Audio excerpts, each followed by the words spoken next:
Okay, we are here. Highly anticipated is an understatement, but this was also very secretive. So I want to know from your guys' perspective what it was like to hold that responsibility of keeping that secret and making sure that no one knew exactly what direction you guys were going in. I don't know, Kelsey, if you want to start. Oof. Yeah, I mean, we've kind of, I think we're going to get asked about what happens all day. So I wish we could say something, but, Yes. you know, all we could really say is that I think everyone's going to be really pleased with how it ends. And I know I was blown away by it. I think it's really profound and really beautiful and kind of really satisfying for every character. It's kind of the way you want it to go down, I think. Yeah. How about for you? Yeah, just drowning in secrets, which has made this season so hard. But I think, no, we were so happy to be back. And I think knowing that this is the last one, it's such a bittersweet, you know, at this point, 7 years in, going back to Yellowstone means coming home. So I think, yeah, I miss all of our cast and crew already, so I'm in trouble. I can only imagine. That's a very long time and long hours that you guys work with people. So I'm assuming that even on set it was something that was pretty tight-lipped.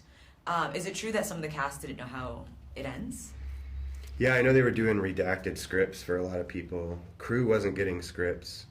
So every day we'd show up and you'd kind of have to, without telling them what they were about to shoot, be like, so we're going to hard. stand here and say some stuff. You're going to point the camera. And it was kind of like that. And Can we get this prop? We were the lucky ones. We got scripts. You know, some of the actors were able to get all the scripts because I think they know at this point that, you know, we're not going to say anything. We don't want to get fired. Don't leave your script in an Uber. Oh my God. But yeah, it was an interesting way to try to shoot a television show when nobody knew what they were shooting. Yeah. Yeah. Just adds to the suspense and the challenge of an already It's a challenging show. Yellowstone. I mean, you already mentioned that it's like home for you, but what is it like shooting there? It's such like a remote location and beautiful scenic location. I want to know from your perspective what it was like for the last 7 years. I think shooting there is so special because you know, we're not on a sound stage. It's very it's so immersive, and I live here in New York, so I think having, you know, being able to split my life into two in this way has just been a gift. Yeah. Oh, I'm jealous. If I could escape the New York sounds for Yellowstone, Come on, I would. I know we got. How about you, Luke? Well, it's literally become home for me. We moved there, so I've lived there for about 4 years now. And the weird thing about this time is, you know, for the past 4 years, we would finish a season, and I'd be like, okay, everyone's coming back next year, you know. And this year, I remember we finished, and I was driving to my house from the set. I was like, no one's coming back ever again. It was like, whoa. I was like overwhelmed. And, you know, the last couple months up there have been sort of strange, just knowing that chapter of my life is over. And, you know I'm going to have to drive by the ranch sometimes. It's near where I live. And I think that'll be a little bit heartbreaking every single time. You're just going to hear Vitamin C playing in the background, just as we go on. Exactly. So let's talk Kayce and Monica and see where do we find them going into the season or the last episodes, and what can we expect? Anything? I know you guys can't tell me anything, but I know. in the vaguest possible sense. We can tell you where they start out. Yeah, okay. You know, at the end of Yeah. season 5A, they, you know, are talking about maybe looking at this house that is on a part of the ranch that we haven't seen before, and maybe that will be where they can find where, you know, they belong, have a spot of their own. And so that's where we find them in the beginning of 5B, is that they're kind of seeing if this is going to be the place for them, and you kind of see them with some joy in their life, and which is nice for a change. It's very light. Some smiles. For a split second. Yeah. You know, they're having an okay time. Okay. I have to ask whether you answer. I understand. Do we get to see the family expanding?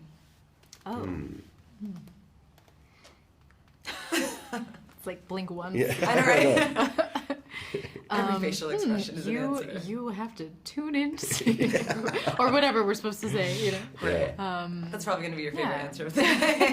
Just watch. I know a big thing on fans' mind is the storyline with John Dutton. Obviously, the patriarch of the family. They want to know, especially when, you know, fans put in so much dedication and they really relate to a show and fall in love with it. They want to know, are we going to get closure? So with Kevin not coming back, are fans going to get closure? Is the storyline going to satisfy? I think absolutely. Yeah, I think I could see why people would be worried about, you know, how do you just let a character like that go away? But I think the thing to remember there is that, you know, this show was always going to be about, at some point you're going to lose the patriarch. That's how life works.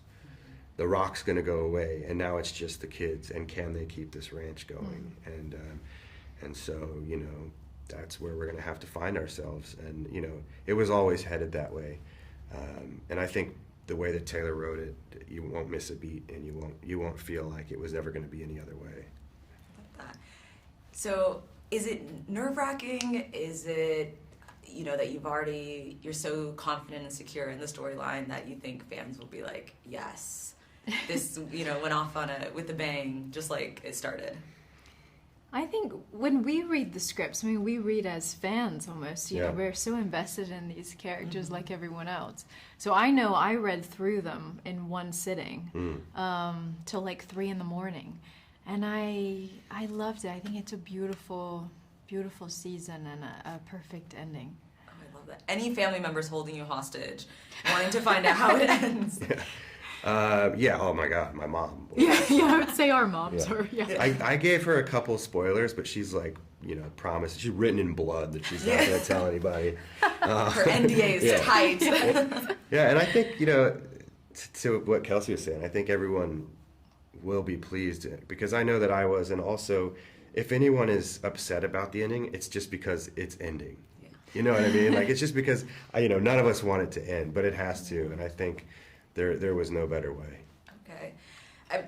Listen, I have my ear to the rumor mill. I hear that there may be spin-offs, possibly. Can you see that happening in the Yellowstone universe? Well, as we know, anything's possible in the Yellowstone universe, and I could see it happening. Yeah. But I think it's up to Taylor. Yeah. Okay. Leave that door open. Yeah. Exactly. And just lastly, it seemed like it was an emotional moment for you, especially like driving away from the ranch, knowing that it's not coming back. Was it emotional on set the last few days? Oh God, I was ugly crying. It was. It was. Yeah. It was, and it happened so fast. I feel like we started and we were like, oh my God, I can't believe this is the last season. All of a sudden, it was the last day. Yeah. And I think you cherish all those in between moments too, like in between takes of just the crew, just kind of, you know, shooting the shit. And, can you say that on next show? And just the in between moments were very special.